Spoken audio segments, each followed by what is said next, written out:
हो गई, घी में डाल दिया और अब उस पोचे को भी ठाकुर जी का दर्शन हो गया, भगवान का दर्शन हो गया।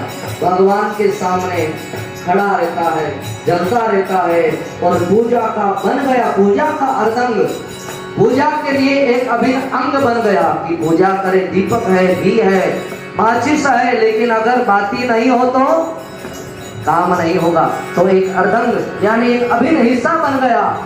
बड़ी प्रसन्नता मन में आती है और फिर वह पोचा मन मन में और खुश होता है और प्रसन्न होता है और फिर वो कहता है, घूमा करूं मैं आरती ऊपर, घूमा करूं मैं आरती ऊपर, गरुड़ करे गुणगान।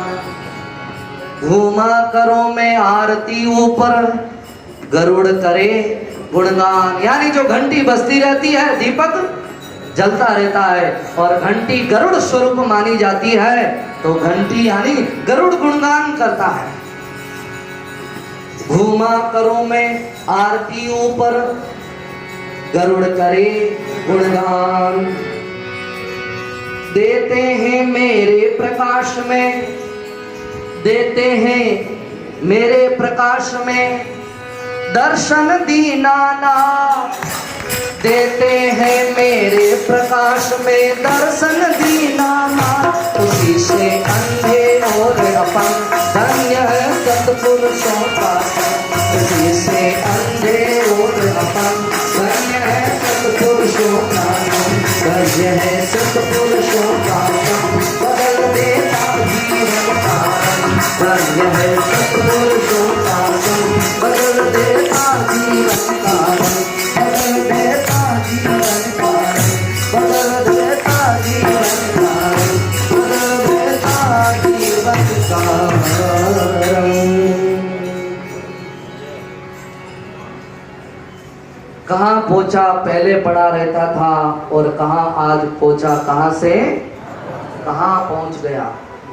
अब तो यह स्थिति हो गई कि देते हैं मेरे प्रकाश में दर्शन दीनानाथ। अब तो वो पोछा कहता है कि जब तक मेरा प्रकाश नहीं होता तब तक किसी को भगवान दिखाई नहीं देते, दर्शन नहीं देते।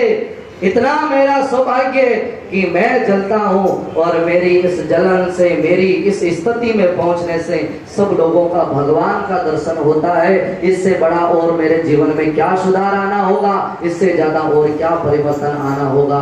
और फिर अपने आप के जीवन में गौरव नहीं हो तो और क्या होगा। और तभी कहा जाता है, काग से तो है हंस बनाए, लाग सके तो लाग रे। यहाँ संतों के संग में काग से भी मानो हंस बना दिया जाता है, हंस जीवन में हो जाता है। लाग सके तो लाग रे। अगर हम लगना चाहें तो लग सकते हैं, हमारे पास जीवन है, मौका है, अवसर है। हम जिस तरीके से भी आगे बढ़ सकते हैं, बढ़ना चाहें वह जीवन में बढ़ सकते हैं। तो इसीलिए कहा जाता है, दान देते आलसा जे नाही और संत देख टल जा जे नहीं। संत को देख करके टलना नहीं है, संत को देख करके जुड़ना है। संत से जुड़ करके रहेंगे तो जीवन में कभी नास्तिकता नहीं आएगी, आस्तिक बने रहेंगे। एक तो आस्तिकता रहेगी और दूसरा हमारा जीवन परिवर्तन हो जाएगा, हमारी स्थिति सुधर जाएगी। और कई प्रकार के संतों से जुड़ने के गुण हैं। अगर संत से जुड़ेगा तो दुनिया की हर स्थिति परिस्थिति से लड़ने की शक्ति उसके जीवन में आ जाती है। हर स्थिति परिस्थिति से लड़ने का सामर्थ्य अगर कोई देने वाला है तो वो एक संत है। हर स्थिति परिस्थिति से लड़ने का सामर्थ्य संत देता है, मार्गदर्शन देता है। तो अब कैसे एक संत के सानिध्य में हम दुनिया में कैसे खुश रह सकते हैं, जगत में कैसे प्रसन्न रह सकते हैं। और संत संसार में रहते रहते संसार का काम व्यापार व्यवसाय धंधा करते करते कैसे हमारे लिए महत्वपूर्ण हो सकते हैं, कैसे हमारे लिए जीवन में उनका बहुत बड़ा उपकार हो सकता है। कैसे हमारे संत हमारे जीवन में चिंता को, तनाव को हमारी जीवन की बुराई का हरण कर लेते हैं। इसकी पावन चर्चा अब हम कल के दिवस में करेंगे, कल के समय में करेंगे। आज की चर्चा का हम यहीं विराम करते हैं। बोलो राम। बोलिए स्वामी जी श्री रामचंद्र जी महाराज की जय। स्वामी जी श्री भगवान दास जी महाराज की जय। स्वामी जी श्री हेतम दास जी महाराज की जय। संत श्री जीवन दास जी महाराज की जय। परम पूज्य संत श्री गोविंदराम जी महाराज की जय। आप सभी भक्तों से एक नर्म निवेदन है बोलिए। कि सामने की साइड में आप अपना वाइकल खड़ा नहीं करें।